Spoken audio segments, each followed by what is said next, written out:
preview du chapitre 41 de Boruto. Et oui, du coup le chapitre 41 est sorti et en fait il n'y a pas de grande surprise à part quelques éléments assez intéressants.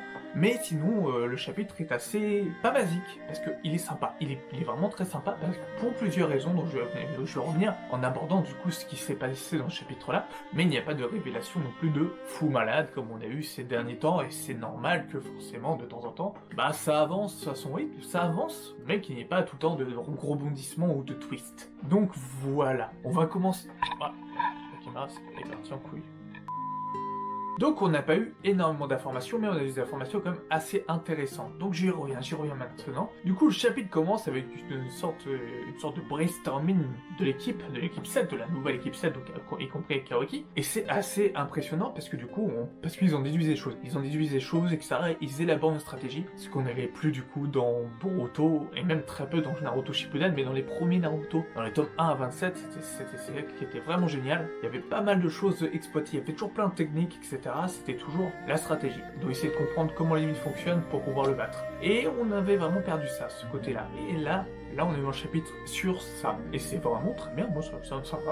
Donc ça, et puis en plus, grâce à ce petit brainstorming, on a appris pas mal de choses. On a appris surtout un peu plus sur le Kama. Je disais que comment on peut posséder le Kama, etc.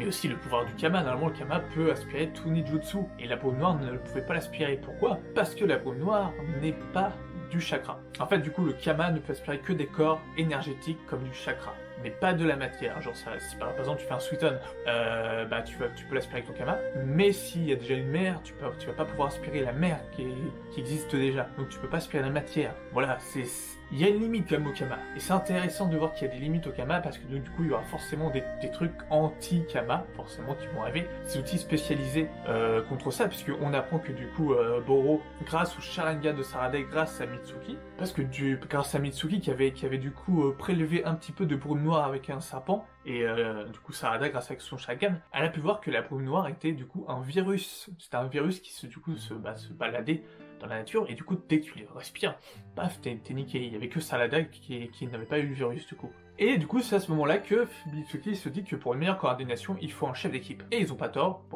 ils ont pas tort. Et là, c'est vraiment, quand on entre dans un aspect qu'on a déjà eu dans Naruto, qui est vraiment génial, c'est l'aspect vraiment tactique, d'expliquer comment, pourquoi, ça marche comme ça marche comme si, l'ennemi il est comme ça, on va essayer de le dégommer comme ça, etc. C'est énorme. Ça, franchement, j'ai pris du plaisir à le lire parce que c'était bien ce côté-là. Et du coup, ils ont élu leur chef d'équipe qui n'est autre que, Sarada Uchiwa, et qui dit que c'est déjà un pas avant son palier d'Okage, même si elle en est loin quand même, très très loin. Mais voilà, du coup c'est Sarada la meneuse, et Sarada en bonne meneuse, celle qui va tâter le terrain contre Bolo. Donc elle va tâter le terrain contre Bolo, elle lui fait des katon, donc Kaken no Jutsu.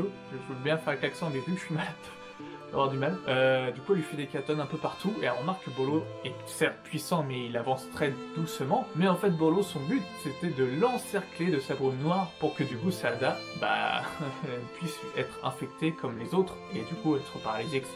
Du coup, la seule option qu'elle avait, Sarada, c'était de sauter dans les airs, et Bolo le savait aussi. Il lui fout un coup, et la chope. Et c'était le plan de Sarada, et ça qui est énorme, c'est parce que eux, ils ont des plans, mais ils ont des contre-plans dans la tête, etc. Et ça, c'était vraiment des trucs de fou dans Naruto, et ça, j'ai adoré ce genre de moments où t'as des contres et des contre-attaques, de situations qui avaient déjà prévues, et Sarada lui brûle la figure, lui brûle toute la figure, et Kaoki et Naruto font une attaque fusionnée à duo, une attaque fusionnée. Enfin bref, ils se coordinent en duo pour exploser du coup la moitié du corps de Bolo, c'est-à-dire que voilà, la moitié du corps, exactement comme celle dans Dragon Ball, la moitié du corps KO, Boruto est tout content. Il fait, ouais, c'est génial et tout. Mec, tu viens presque pratiquement de démolir un homme, de tuer un homme ou un mec 100% anti-ninja, on sait pas trop encore. Donc bref, tu viens tellement de le démolir, mais bon, je suis pas sûr qu'il faut s'extasier à ce moment-là. Et du coup, comme prévu, j'allais dire, ce n'est pas étonnant, hein, Bolo n'est pas mort, Bolo peut se régénérer comme Cell. Je sais pas si c'est un hommage à Cell, le fait qu'en fait il soit décapité,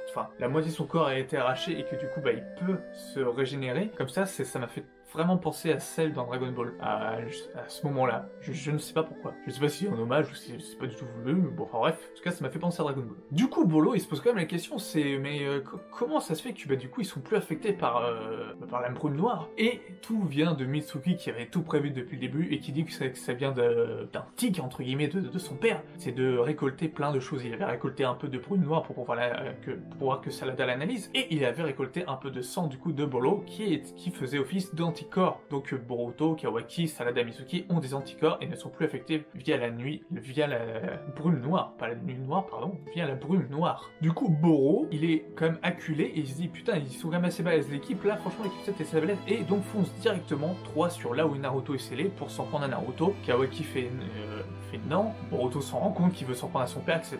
Et le chapitre se clôt là-dessus, sur le fait que du coup il veut s'en prendre directement à Naruto, enfin Naruto dans le saut auquel est Naruto. Donc voilà, c'est un chapitre comme extrêmement bien, c'est un chapitre ok 100% full combat, mais c'est quand même pas un chapitre 100% full combat incohérent. C'est-à-dire que bah du coup là on a vraiment la tactique, c'est toujours, je vais le rabâcher 30 000 fois, mais dans Naruto on avait ça, on avait Naruto qui se faisait capturer, mais en fait un des clones de Naruto, c'était un clone de Naruto, Naruto jaillissait dans un autre endroit, mais en fait la personne le savait déjà, du coup il reprenait contre Naruto, et finalement c'était encore un clone et l'attaque revenait d'ailleurs. C'était un mindfuck total, et ça on l'a re-eu dans le chapitre 41 et ça fait très plaisir. Moi ça m'a fait vraiment plaisir, du coup c'était un très bon chapitre, comme d'habitude le manga pour moi surpasse l'animé, comme d'habitude.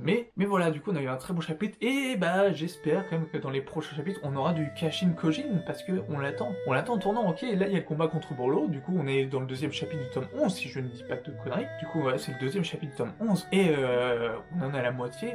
Est-ce que tout le tome va se focaliser sur Bolo, et le combat l'équipe 7 contre Bolo? Je sais pas. Je pense qu'à un moment donné il y aura un intervalle où il y aura du coup Kashin Kojin versus Jigen, mais moins de combats, mais plus de blabla, plus de révélations, et je pense qu'on l'aura peut-être du coup soit en fin de tome 11, ça serait vraiment peut-être le meilleur cliffhanger pour un fin de tome. Voilà, donc je pense que peut-être pas on l'aura au chapitre 42, peut-être chapitre 43 on aura du Kashin Kojin et du Jigen pour des révélations, mais en tout cas on aura la suite du combat, et je reste toujours persuadé, et je le redis depuis qu'ils sont dedans, que Sasuke va les sauver. Voilà, sinon il devient obsolète.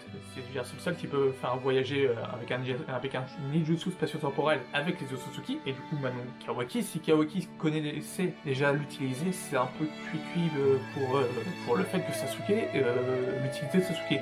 Sasuke doit rester un maître, même s'il peut devenir plus tard un maître pour du coup Boruto, même pour Kawaki, pour lui apprendre à maîtriser ce ninjutsu spatio-temporel. Je sais pas comment trop ça marche avec le Kama, mais voilà, ouais, du coup peut-être que ça viendra, mais je reste du coup dans l'idée que Sasuke interviendra à un moment donné pour les sauver. Voilà, je l'ai dit dans le chapitre précédent, je l'ai dit dans mes théories, je l'ai dit dans les 2 chapitres qui suivent. Enfin, voilà, j'ai dit que ça va se passer comme ça à un moment donné, je pense toujours que ça va se passer comme ça, je pense toujours que Sasuke va intervenir. Enfin voilà, on arrive quand même du coup au milieu du chapitre du tome 11, ça avance, l'histoire continue, suit son cours, on en sait un tout petit peu plus sur le Kama, c'est bien, on a des petites informations ici et par là, sachant que toute l'œuvre fera 30 tomes normalement, donc voilà, on a encore le temps de voir les choses venir, et il va encore se passer 2-3 choses avant que du coup il y aura l'ellipse temporelle. Mais on s'y approche, on la sent comme l'ellipse temporelle, on sent que du coup ils vont s'en prendre une bonne branlée juste après.